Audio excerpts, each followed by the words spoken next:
Ben Nelson is a guy who decided that he was going to vote against the public option. In fact, he was going to join a Republican filibuster of the public option, and that's what killed it in the Senate. And of course, Medicare buy-in, he wasn't going to do any of this stuff. But of course, since he's in a close election, the Democratic National Committee continues to give him money. So, if you give money to the DNC, where does it go? Well, not only does it theoretically and possibly go to Ben Nelson, it literally goes to Ben Nelson. We know, we have the numbers now. The DNC has spent $460,000 on ads helping Ben Nelson.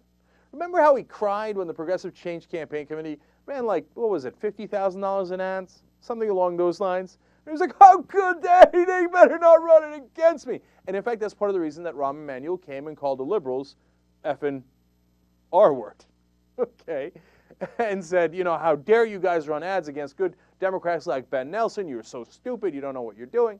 So now, gullible Democrats across the country have been giving money to the DNC. So it gets funneled to Ben Nelson. Now, look, you can make an argument that Ben Nelson is better than a Republican in Nebraska, la, la, la, la, la. That's one thing, right? And I think that's a defensible argument. I don't necessarily agree with it, and I'm not saying you should run a Democrat in the general election against them. That's impractical and stupid, okay? But if you can run a Democrat against them in the primary, well, then we're having a conversation. But what they spent the money on is the egregious part. They spent it on $460,000 worth of ads where Ben Nelson explains how proud he is that he voted against the public option and makes the Republican case for them, saying how the government is, you know, can't be trusted, and that's why he voted against any government option. You want the actual ad? We got it for you. Clip number 2.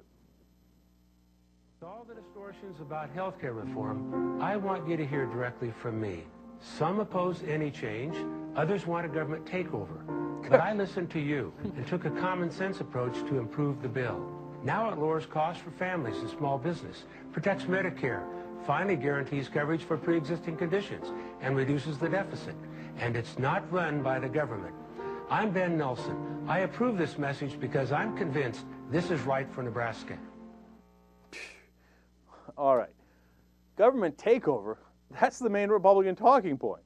So he spent your money that you gave to the Democrats, he spent it on making an ad that buttresses the Republican talking point, the main Republican talking point. Oh, the Democrats are trying to do a government takeover. Is that how you want your money spent? You have to be effing R-word to give to the DNC if they're going to spend it on ads like that, to use Rahm Emanuel's language. Okay? By the way, I listened to you. Total and utter lie. Every poll in Nebraska said the majority of the people were clearly in favor of the public option, a government-run program that competes with private insurance.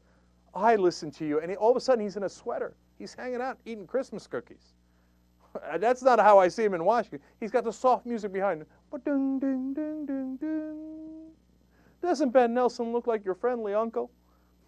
Not when he was crushing health care reform, not when he was preventing a strong version of it, not while he was delaying and delaying. And look at that. They ran out of time. Now all of a sudden they lost their 60th vote. Ben Nelson's as happy as he can be that he was part and parcel of killing health care reform. And then he has the nerve at the end to say that he was for reducing the deficit. The public option would have reduced the deficit by hundreds of billions of dollars, and he killed it. No, you can't do it, man. I mean, look, people are going to get upset about this. I don't care who gets upset. The Democrats are not my uncle. I would never give to the DNC now. When Howard Dean was running the DNC, and they were doing smart things, and they were winning, and they were pushing the right priorities. Now, later, they didn't really do them, but when Dean was in charge, they were at least pushing them. Okay, given that the DNC makes sense. Now they have a corporatist, handpicked by Obama, as the head of the DNC, and they take all the money and funnel it to the worst Democrats. Please don't lecture me about, oh, they're in the tightest races and they're in the reddest states. They don't do what the people of Nebraska ask them. We have the polls. I understand that, okay? And they funnel it to these guys to run Republican ads. No, hell no. I'm not going to give money to that.